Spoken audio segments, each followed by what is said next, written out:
Nii, jätkame Eesti YouTuberi eneseväärtusi. Privaatsus ja auditooriumi taju Liisi-Maria Muuli 27. bakalaureuse töötamist. Ja oleme nüüd jõudnud 53. lehekülg 79. Ja jätkame. Jälgijate juures. Jälgijad on väga tundlikud selle informatsiooni koha pealt, mis neile edastatakse ja teised võtavad eeskuju omasuguste kuulsate inimeste välimusest, käitumist, maailmaatest ja tarbimisharjumustest. Nii et tahate YouTuberi kaamera ees näiteks tarbida alkoholi või öelda midagi, siis vaatajad solvata. Lisaks on keeleteadlastele mõttekohaks ka hariduslik ja keeleline eeskuju. Kui vaadata intervjueeritavate keelekasutust, siis on see tugevalt läbivõimitud inglise keelest. Ja seegi on noorte vaatajatest märgulane, kuidas on sobilik rääkida. Emakeeleõpetaja võib klassiruumis küll midagi muud väita, aga tegelikult see ei pruugi tema töö vilja kanda. Jah, on natuke häda. Eesti keeles pole just kõige parem keelekasutus. Tunnetatel on YouTube loonud uue tõimelist oma sihtrühmani jõudmiseks. Samas ja kunagi kindel ollakse, YouTuberid pakuvad alati head eeskuju. Intervjueeritavad tõid välja, et püüavad on tegevus arvestada sellega, et jälgijad peavad neid eeskujudeks ja seega mõelda läbi sobiv sisu. Ja tasub mõelda sellele, mida toob kaasa noorele koolipeisile, kelle hobina meeldib YouTube'i videoid teha, pidev sotsiaalne surve olla eeskujuks. Kui laulja või näitleja oskad arvestada, neil pööratakse avalikus ruumis rohkem tähelepanu turvalise koduseinte vahel filmid, siis osata pidevalt seda meeles pidada. Hobist algas saanud online sisu loomine võib saada täisajaga töökohaks Vestenberg 2016. Tänu YouTube'is oleva reklaamide läbi turunduspakkumiste on YouTube'is saanud võimalikuks raha teenimine ja sellest elatumine ka Eestis.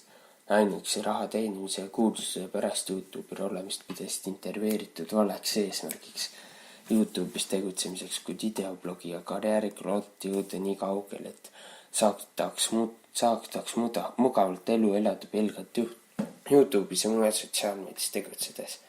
Siin põrkuvad omavahel soovi teenida harrastusega raha ja mitte olla turundajate poolt ekspluateeritud, intervjueeritud, kellega turunduskoostööd teema jutuks tuli sõnast, et nad püüavad teha reklaami vaid toodetele, mida ise kasutavad ja millest usuvad, kui te soovite olla pelgalt reklaamikanal.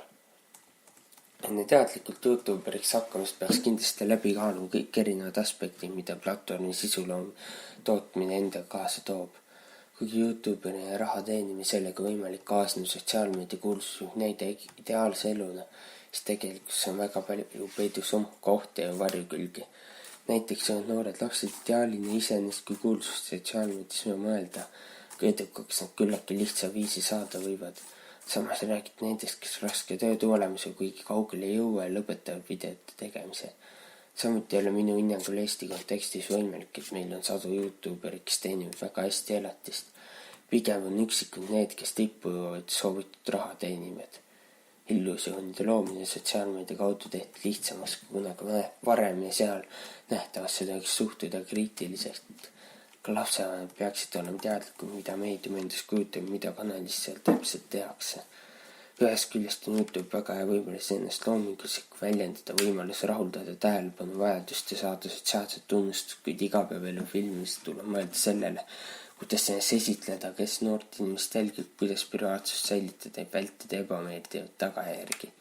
4.3. Meetodi kriitika ja edasiste uuringu võimalused. Kuigi leian, piisavalt kvalitatiivse teel ja süvaintervjuude meetodit kasutades on käesoleva töö tarbeks piisav hulgal informatsiooni, mis võimaldab suurimad küsimustele vastata, siis leian, et töö edasiseks arendamiseks võiks kasutada meetodit ja triangulatsiooni ja kõrvutada intervjuudest saadud informatsiooni näiteks content analüüsiga YouTuberite üleslaaditavatele videotele. Lähtuvalt uurimist probleemist võimaldatakse näha, kuivõrd tegelik käitumine võtted on kooskõlas kõnendava ja soovitud käitumisega, mida intervjuudes räägiti. Kuigi kaardistasin ära valimi kriteeriumite ja vastavad YouTuberi võtsin nendega ühendust, siis on valimi moodustamine subjektiivne ja kallutatud lähtuvalt näiteks ajalisest ressursist või inimeste kättesaadavusest sotsiaalmeedias.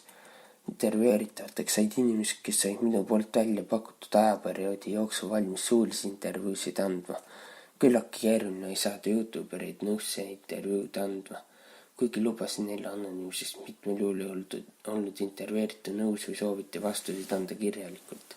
Mitmete tekkis tõrge, kui selgitasin, et õpin ülikoolis ka ajakirjandust ja kommunikatsiooni. Liisi-Maria Muulis õppis 2017. aasta töösid tal.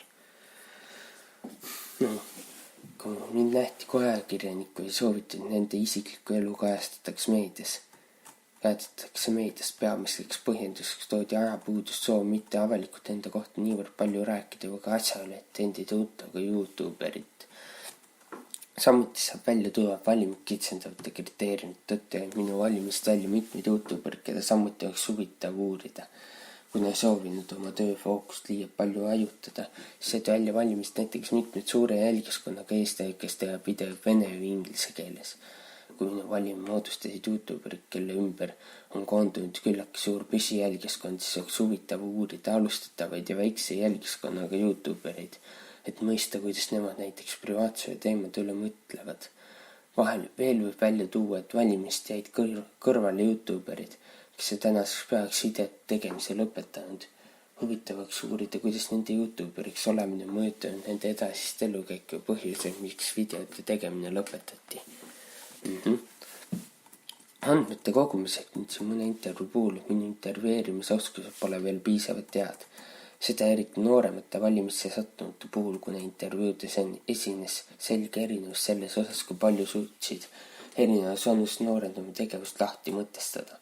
Kuigi püüdsin võimalik palju keskenduda täiendküsimuste esitamisele, siis ka edaspidistes uuringutes peaks veel enam keskenduma sellele, et noor intervjueeritav end rohkem avaks. Samuti tuli ootamata paari intervjuu, kuigi mul oli meeles pealmist asjaolu, mida sellise intervjuu vormi puhul tähele pannes ometi oli intervjuu kava suunatud ühele inimesele ja see tekitas pisut raskusi. Lisaks eelpool mainitud võimalust oli end huvitavaks uurida YouTube'ite raha teenimise võimalust nende koostööd erinevate firmadega. Nimelt teenivad YouTuberid Eestis küllalt palju koostööd erinevate ettevõtetega, et teenida enda raha, Orgnes 2017. Paralleelselt käesoleva tööga on valmis ka Piia Unkuni Meeri Tiiretsiga bakalaureusetööd, mis keskendub blogimaastiku blogijate ettevõtete koostööle, siis oleks huvitav teada saada, kuidas YouTuberid turundusse suhtuvad. Minu uurimisküsimused intervjuukava sellel teemal otseselt ei keskendunud, seetõttu ei ole töös sellel teemal pikemalt peatunud, kuid see on väga huvitav uurimissuund. Nimelt kui Umpuu 2017 tööstab välja, et mitmed blogid peab blogi ennekõike hobiks ja teevad seda põhitöö kõrvalt, siis minu intervjuudes selgus, et mõni YouTuber soovib pidada täiskohana tööne YouTuberi ja laiemalt sisulooja ametnikuna rahalisi väljavaateid peetakse headeks. Seega oleks huvitav uurida ja võrrelda blogijate ja YouTuberite arvamusi ja hoiakut sellel teemal.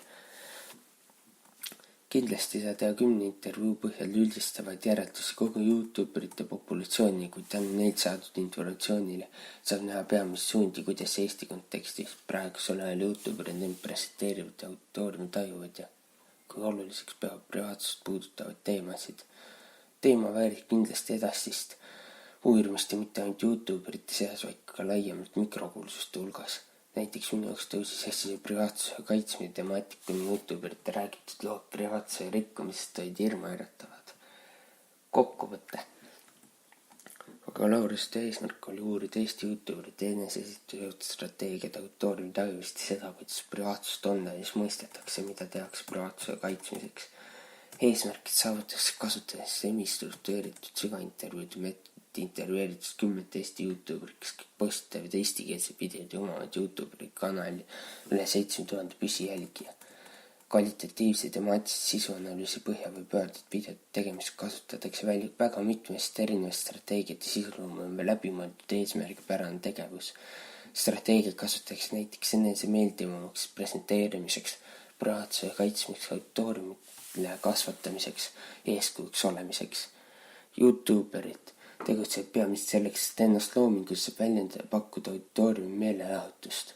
Seejuures peetakse auditooriumi rolli YouTube'is tegutsemise oluliseks ning nende tagasisidega arvestatakse pidevalt. Auditooriumi soovitakse mõjuda võimalikult iseendana, kuid samas rakendatakse enese presenteerimise strateegiaid, et meeldivana mõjuda. Intervjueeritud YouTuberid teevad pidevat tööd privaatsuse kaitsmiseks ja rakendavad erinevaid tehnikaid. kuid paraku on kokku puututud ebameeldivate olukordadega. Käesoleva töö puhul on tegemist ühe esimese Eesti YouTuberit uuriva tööga ja seetõttu on edasi uurimissuundi palju.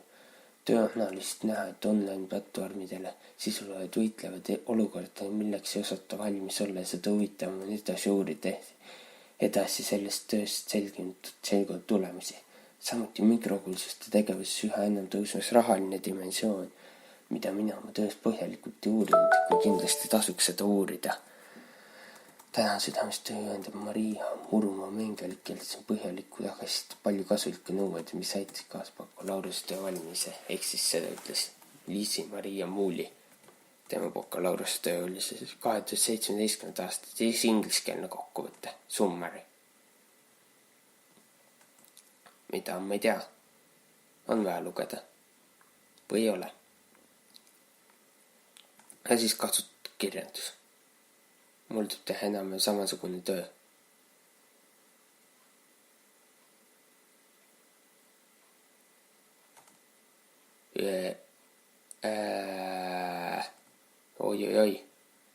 Oi. Kasutatud kirjandus.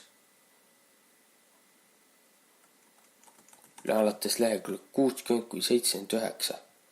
Peaaegu 20 lehekülge kasutatud kirjandust. 19 lehte kasutatud kirjandust. Oi.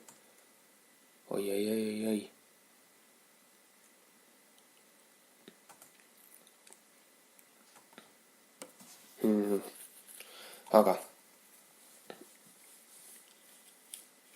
jah. Nii. Summary, ingliskeelne kokkuvõte järgmises osas.